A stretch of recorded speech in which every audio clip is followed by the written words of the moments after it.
So the better your accountant, the worse you look to a lender. I'm here with Kevin Wilson from Home Team Lending, and he's going to explain to us a few things on a program that I think is very interesting.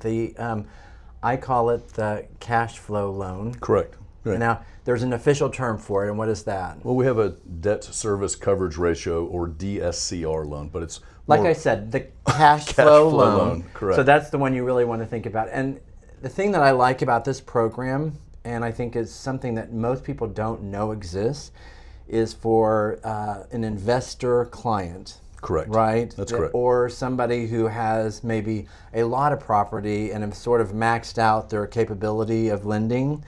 This program, why is this a good program for those clientele? Yeah, those are great questions. So a lot of times, people that are investors, again, you get into the situation as Jack was referencing where you can't have more than 10 finance properties, and with a cash flow loan or a DSCR, you're capable of having more than 10. You're actually unlimited. It is a true investment loan.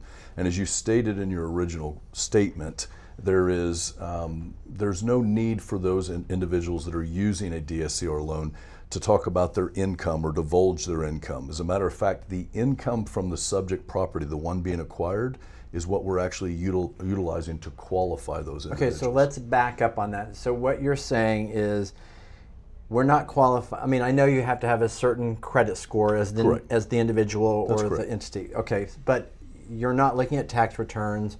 You're not looking at bank statements. You are looking at what? So we're actually looking at what the rental income in a monthly basis would be on that property that we're buying, that investment property, whether short-term or long-term.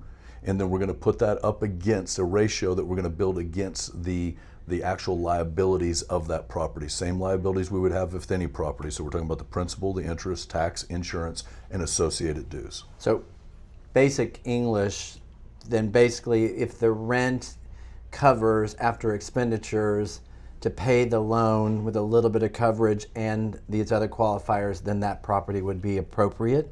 Actually, we can do better than that. We can go below the ratio. So it doesn't even have to be a ratio of 1. So again, using very basic numbers, if the monthly rental was $1,500 and the mortgage or the total associated liabilities was $1,500, that would be a ratio of 1. We can actually go below that. The reason that exists that way is because investment properties in general are going to appreciate in time. So our lenders are willing to loan on them at a ratio currently below cash flow, but eventually towards cash flow. Which is so interesting because you're actually talking about an inflationary ready loan that doesn't exist in conventional loans. When you're talking about conforming loans or what we call Fannie, Freddie, and Ginnie products, it's pretty brilliant. It's an excellent product. Very business forward. So then the other question I have is, this sounds great, and for somebody that's looking at this that wants to start building a rental portfolio, but they're self-employed and they have all those different issues. Correct. How is it best for them? What do they need to come to you with? So we're going to do a standard loan application. The differential is going to be, we're not going to look at income from a traditional W-2 standpoint or a tax return.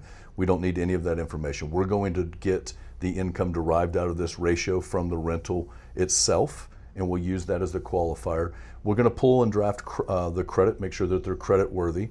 That credit worthy nature will tell us what percentage, what loan to value they can actually qualify for.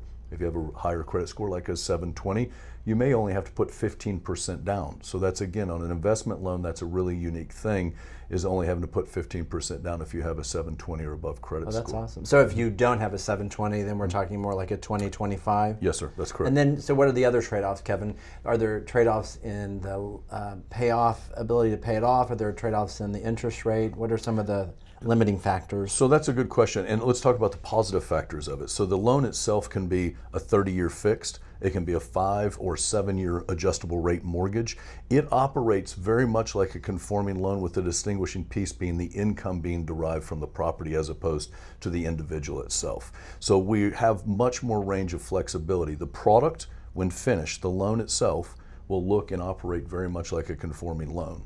That's awesome. It doesn't, in many occasions, a negative side, since we're going to lay the cards on the table. Many times there will be a prepayment penalty. Again, it may be, depending on the state, that may be 1 to up to 5 years, but traditionally it's about a 3-year window.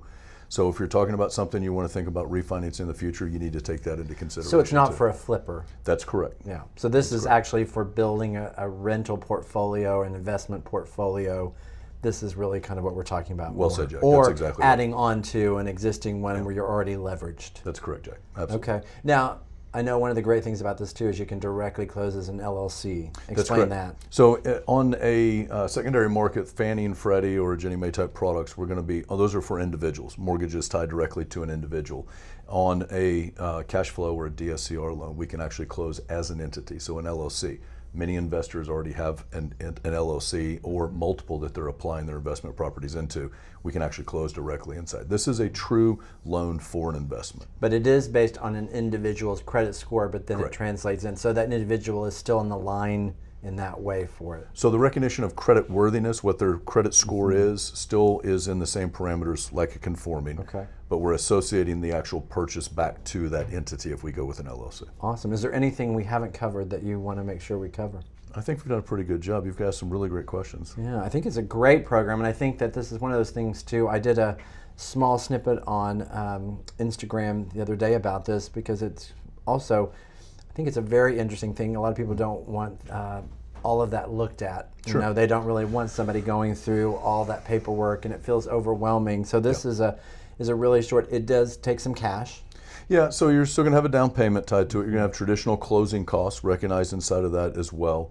So think about a loan just like you would on any other purchase. You're just deriving the income differently. There is one other piece, and I guess this isn't a negative, but it's a good piece to add on to it.